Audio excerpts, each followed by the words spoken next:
Good afternoon and welcome back to Football Sheds, and I'm Jimbo, and it was Rangers 0, Celtic 0. It was a game where there was hardly any chances on goal for either of the teams, and I was glad when the final whistle went, because that was one of the most boring derby games that I've ever seen. We had no shots on target at home when we needed to close the deficit, and that's unforgivable. And we didn't lose, but we still didn't score like I predicted. I thought they'd be far better, Celtic, than they were. They looked tired, limp, toothless, and a shadow of their former selves from previous seasons. We snapped in with some tackles and got a clean sheet, so it was just up front where we were lifeless and toothless, just like them. And it was just boring, and I don't know, that's just, to me, that's another 2 points dropped, and we might sign some more players. But I was looking forward to seeing Bojan play, but with the full expectation he wouldn't do anything. He had 2 or 3 touches of the ball. We didn't really utilise him.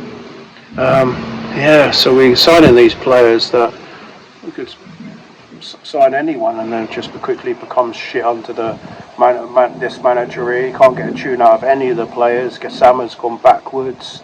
Ant-Man looks a shadow of the player we first saw.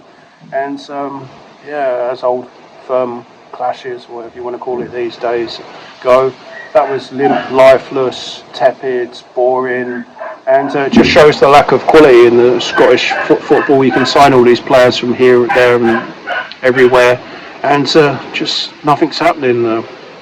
Very, very poor from both sides. It's probably the poorest Old Firm I've seen in many a year, and we do have the international break coming up soon, and hopefully we can sign some world-class players in the next couple of days, and they probably need to sign them on this basis as well, because that's their other game they played. They couldn't score against that little team in Europe at all.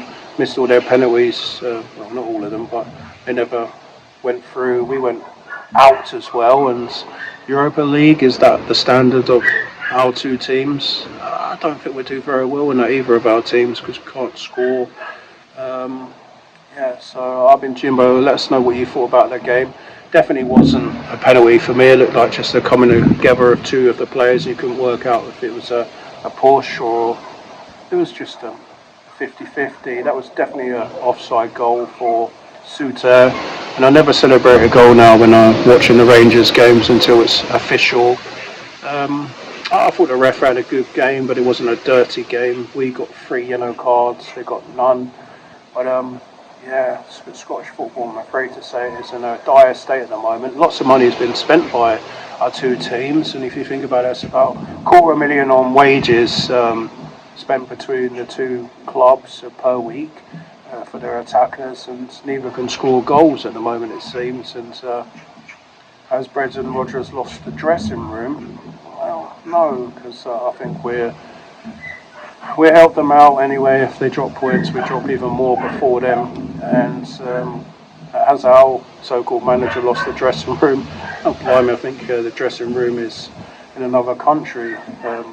From what I can see, that isn't football what we're playing. That's just nonsense, and trying to hoofball it up to the front of the pitch as well. Didn't do well at that. Sorry about this stupid dog yapping in the background. It's not even mine. But I've been Jimbo. 0-0, 2 points dropped. Not as bad as I thought it would be in the scoreline, but we defended well, I guess, for a change. But there wasn't much pressure put under us, and Butland could have sat in a deck chair, really, and so could the other goalkeeper, and just had an ice cream and wouldn't have missed anything. I've been Jimbo. This has been Football Sheds. Take care. Enjoy your weekend. Forget about Rangers.